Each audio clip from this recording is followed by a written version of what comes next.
তারা অভিযোগ তুলেছেন ছবি, যে ছবিতে দেখা যাচ্ছে অভিষেক বন্দ্যোপাধ্যায়কে যে ভদ্রলোক 2015 সালের 5ই জানুয়ারি পাথর মেরেছিল, সেই ভদ্রলোকের 2021 সালের 17ই জুন মৃত্যু হয়। কেন এই মৃত্যুর ঘটনা ঘটেছিল এবং এর পেছনে অভিষেক বন্দ্যোপাধ্যায়ের হাত রয়েছে বলে অভিযোগ করে তিনি তদন্ত চেয়েছেন। এটা তো একটা অদ্ভুত ঘটনা। ওই বিভিন্ন জায়গায় এই ধরনের ঘটনা আমরা দেখেছিলাম। ওই যে ছেলেটির কথা বলা হচ্ছে, ছেলেই বলবো,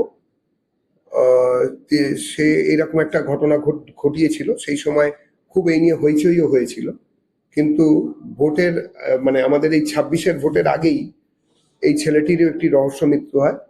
তিনি দাবি তুলেছেন, দাবি নিশ্চয়ই মানা হবে।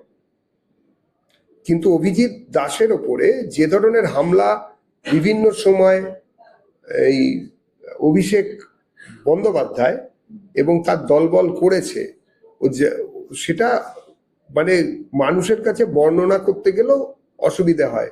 অভিজিৎ দাস আমাদের নেতা, উনি এখন হাঁটতে পারেন না, কেননা ওর পাটাকে 4 টুকরো করে দিয়েও তারপরে মুচড়ে মুচড়ে আরো 2 টুকরো বাড়িয়ে দেওয়া হয়েছিল। শুধুমাত্র এখনো কোনো সহায়ক ছাড়া উনি হাঁটতে পারেন না। একটা জলজান্ত মানুষের ওপরে এই ধরনের অত্যাচার মধ্যযুগীয় বর্বরতাকেও হার মানায়। প্রাক্তন ক্রীড়ামন্ত্রী অরূপ বিশ্বাস নিখোঁজ।